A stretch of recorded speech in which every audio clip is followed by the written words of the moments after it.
Hello guys, welcome back to new another video. तो आज की वीडियो में आपके लिए साइकोलॉजी के 30 क्वेश्चन लेके आए जो प्रीवियस ईयर पेपर में पूछे गए हैं। तो previous year question paper solve करना बहुत ज़्यादा इंपॉर्टेंट है। इससे मुझे टॉपिक पता चल जाते हैं कौन कौन से हैं, किस टाइप के क्वेश्चन पूछे जाते हैं वो हमें पता चल जाता है। तो आज टॉप 30 क्वेश्चन करते हैं जो पूछे गए हैं। तो चलिए स्टार्ट करते हैं। पहला क्वेश्चन है, हु इन्वेंटेड इंट्रोस्पेक्शन मेथड, यानी अंतर्दर्शन विधि का प्रतिपादन किसने किया है? तो वो क्या है हमारा विलियम वुंट ने जो है अंतर्दर्शन विधि यानी इंट्रोस्पेक्शन मेथड दिया है।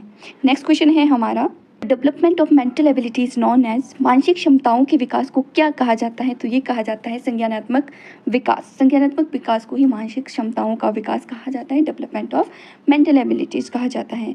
तो नेक्स्ट क्वेश्चन है हमारा, at what age does the child brain develop and attain almost full size, यानी बालक का किस वर्ष तक की आयु में मानसिक विकास होकर लगभग पूर्ण हो जाता है?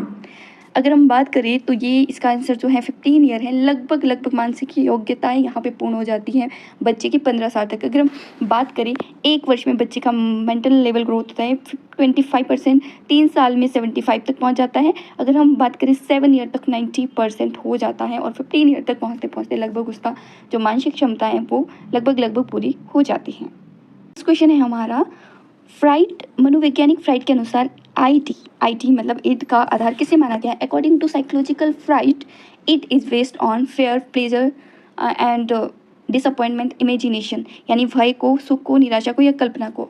तो इट बेस्ड ऑन होता है आनंद के सिद्धांत पर। आनंद का सिद्धांत जिसमें उसको प्लेजर चाहिए होता है, सुख उसको चाहिए होता है, तो it based on pleasure. Next question है हमारा, आत्म केंद्रित स्वभाव के व्यक्ति डैश डैश व्यक्तित्व के होते हैं, यानी self centre natural person have dash dash personality, extrovert, introvert, ambivert या फिर एंडोमॉर्फिक। तो इट मीन्स आत्म केंद्रित मतलब अपने आप में खोए रहते हैं, किसी के सामने जल्दी कुछ बोल नहीं पाते हैं, तो उनको बोलते हैं अंतर्मुखी, यानी introvert is the correct answer. बहिर्मुखी होते हैं जो बेझिझक होते हैं, सब कुछ बोल देते हैं, सबके साथ इजीली घुल मिल सकते हैं। एम्बीवर्ट्स होते हैं जहाँ ज़रूरत होती है वहाँ बोलते हैं, जहाँ इनको लगता है कि बोलना होता है, तो ये एम्बीवर्ट होते हैं, सिचुएशन के अकॉर्डिंग खुद को ढालते हैं। ठीक है, नेक्स्ट क्वेश्चन है हमारा, मानसिक प्रक्रियाएं, development is a process, split, continuous, whole या फिर आपका ब्रोकन, खंडित, निरंतर, पूर्ण और अपूर्ण। तो जो विकास है, विकास एक निरंतर प्रक्रिया है, लेकिन जो वृद्धि होती है वो निरंतर प्रक्रिया नहीं होती, वो सीमित टाइम तक होती है। तो याद रखना, विकास और वृद्धि में से क्वेश्चन पूछा जाता है, ग्रोथ एंड डेवलपमेंट में से, तो इसको डिटेल में आप पढ़ सकते हैं। तो विकास जो होती है वो निरंतर प्रक्रिया होती है, वृद्धि जो है वो कॉन्टिन्यूस प्रोसेस वो नहीं होता है। शारीरिक असमानताओं को क्या कहा जाता है? व्यक्तित्व, समायोजन, व्यक्तित्व या चिंता। What to do you understand by the psychological differences, personality, adjustment, individual या एंजाइटी। तो इसका करेक्ट आंसर होगा हमारा इंडिविजुअल इन डिफरेंसेस जो होते हैं। नेक्स्ट हम बात करते हैं, लघुकालीन स्मृति में कितने सेकंड के लिए सूचनाएं रह सकती है? For how many second short term memory holds information?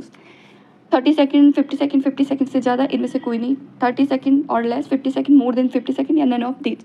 तो ऑलमोस्ट इसमें 30 सेकंड से कम, और अगर प्रॉपर आए तो 20 सेकंड्स ये होल्ड कर सकती है अपने पास इन्फॉर्मेशन, उसके बाद ये भूल जाते हैं। तो यानी कि जो शॉर्ट टर्म मेमोरी होती है वो लगभग 20 से 30 के बीच में, 20 मिनट्स अपने पास होल्ड कर सकती है इन्फॉर्मेशन। नेक्स्ट क्वेश्चन है हमारा, according to Erikson theories, trust versus mistrust comes at the age of 4 to 6, 0 to 1, 2 to 3, 8 to 12। Proper इसमें ऑप्शन नहीं दिया गया है जो हमने थ्योरीज में पढ़ा है। 4 to 6 तो हमारे पास कोई उन्होंने स्टेज ही नहीं दी थी, और 0 to 1 जी, 0 to 2 उनमें प्रॉपर कहा गया है, तो आपको 0 to 1 is the correct answer. इसमें जो एरिक्सन ने कहा है कि बच्चे के अंदर ट्रस्ट और मिसट्रस्ट की भावना आ जाती हैं, होती हैं इस एज में। अब 2 से 3 में अगर हम बात करें, 2 से 4 है ये अप्रॉक्सीमेटली, तो स्वतंत्रता बनाम शर्म, झिझक इसमें होती है बच्चों की। क्वेश्चन है, विगत अनुभवों को पुनः जागृति है, धारणा, सीखना, पहचान, प्रत्यास्मरण, यानी revival of past experience is retention, learning, recognization, recall. तो इसका करेक्ट आंसर है हमारा रिकॉल। जो विगत अनुभवों को पुनः जागृति करता है, जो पुराने अनुभव है उनको याद करना, तो इसका करेक्ट आंसर है हमारा रिकॉल। नेक्स्ट क्वेश्चन है, मास्लो की थ्योरी इज वेरी इंपॉर्टेंट। इसमें 5 स्टेजेस दी है मास्लो ने, तो उसमें क्वेश्चन पूछा गया है कि मास्लो के अभिप्रेरणा सिद्धांत के अनुसार कौन सी आवश्यकता क्रम में सबसे बाद में आती है? क्रम की बात की गई है, पी से स्टार्ट की गई है और एस तक। In the Maslow theory of motivation which needs comes last in the hierarchy होती है स्मॉल, बड़ा बड़ा बड़ा बड़ा, ठीक है। शारीरिक आवश्यकता, सम्मान की आवश्यकता, आत्म सिद्धि की आवश्यकता, सुरक्षा की आवश्यकता। Needs need of self actualization and safety need. तो आपको पता है होगा सेल्फ एक्चुअलाइजेशन, आत्म सिद्धि की आवश्यकता इज द लास्ट जो ऑप्शन है हमारे पास। इसमें आता है हमारे मैस्लो ने ये 5 वो दिए थे। पहला था हमारा फिजिकल नीड्स आती है, फिर सेफ्टी नीड आती है, फिर हमारी लव एंड अफेक्शन आता है, फिर स्टीन आती है, स्टीन नीड, और लास्ट में आता है हमारा सेल्फ एक्चुअलाइजेशन। तो इसका करेक्ट आंसर होगा हमारा self actualisation.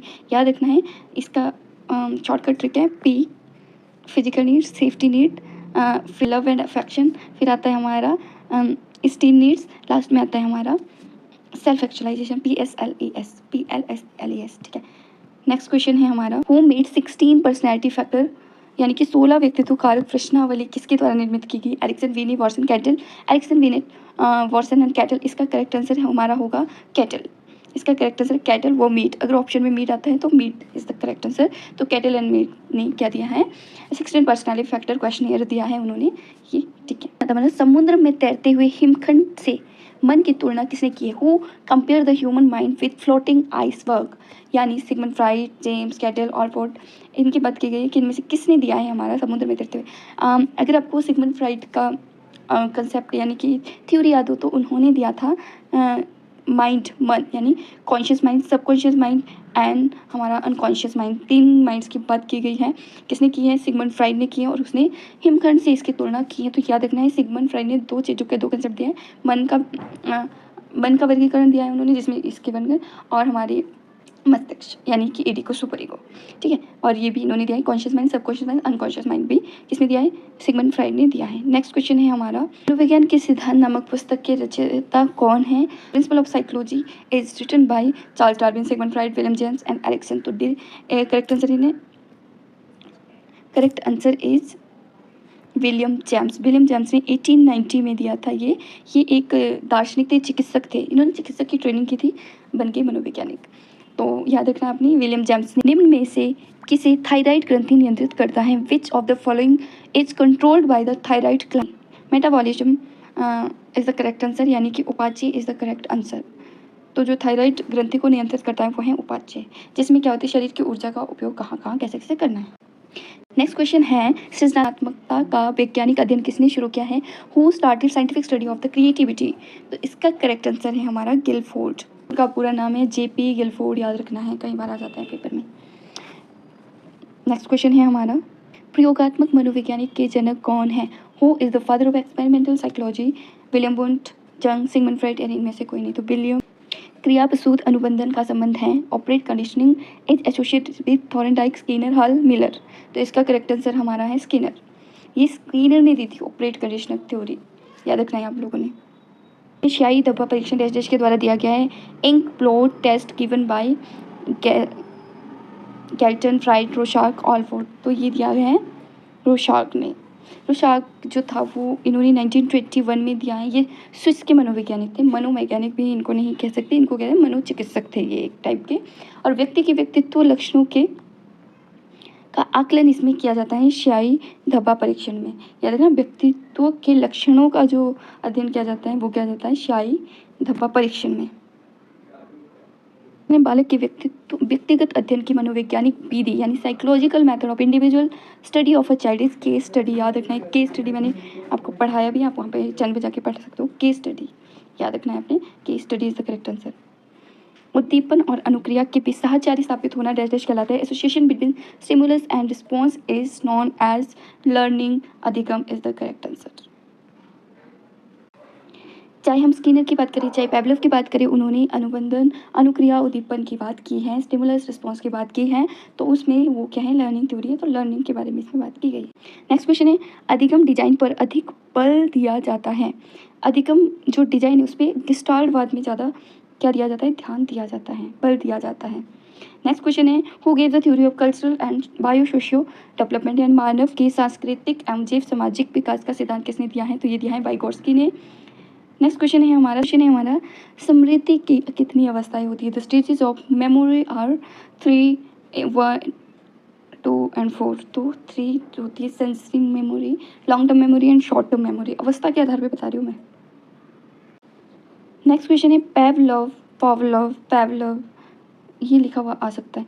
Pavlov belongs in which country? Germany, Russia, England and America.